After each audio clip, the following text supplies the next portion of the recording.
Have you ever watched a movie and cried when nobody else in the room even flinched? Have you ever felt someone else's pain so deeply it physically hurt you? Have you ever walked into a room and without hearing a single word, instantly felt the energy shift? If yes, you are not too sensitive. You are not broken. Psychology says people who feel everything deeply are not emotionally weak. In many cases, they operate with a level of emotional depth that most people will never fully understand. 1. Their nervous system is genuinely wired differently. This is not imagination. Research shows that highly sensitive people have a more reactive nervous system. Their brain processes emotional information deeper, faster, and more thoroughly than average. They do not choose to feel more.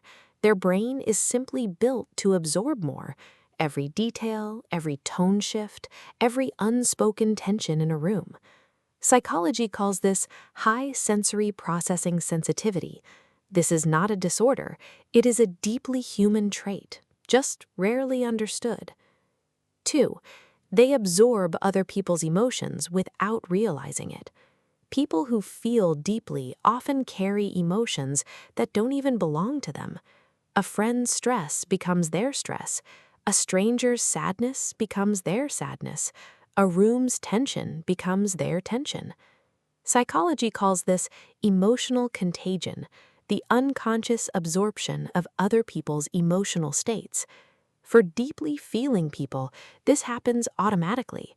They walk into a room feeling completely fine and walk out exhausted without knowing why.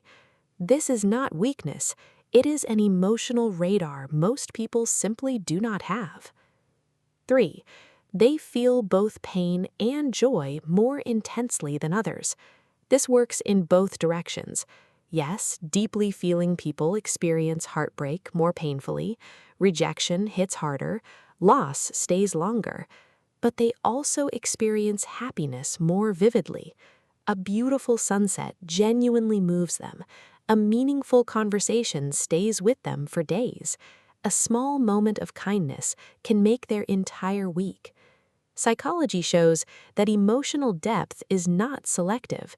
You cannot turn down the pain without also turning up the joy. And people who feel deeply, they live in a richer emotional world than most people will ever reach. 4. They're the ones everyone else runs to. Have you noticed deeply feeling people rarely have to look for someone to talk to? People find them because they listen differently. They don't just hear words, they feel what's behind them. They notice what was not said. They sit with your pain without immediately trying to fix it. Psychology shows that high emotional sensitivity is directly linked to stronger empathy and deeper human connection. People trust them instinctively because they can feel they're truly being seen, and that kind of presence is genuinely rare in this world. 5. They struggle deeply in a world that rewards numbness. The world often tells deeply feeling people they are too much, too emotional, too sensitive, too intense. And after hearing that enough times, many of them start believing it. They begin suppressing what they feel, building walls, going numb, apologizing for their depth. But psychology shows that emotional suppression doesn't make the feelings disappear. It drives them deeper inside, where they quietly damage mental health over time. The problem was never that they felt too much. The problem was a world that never learned how to hold that kind of depth. If you have spent your whole life being told you feel too much, this was never your weakness. It was always your gift. The world just needed to catch up. Psychology says the people who feel everything deeply are often the ones who quietly change everything. If you enjoy understanding the hidden psychology behind human emotions and behavior, subscribe to the channel, because once you understand why you feel the way you do, you stop trying to fix yourself, and for the very first time, you start truly understanding yourself.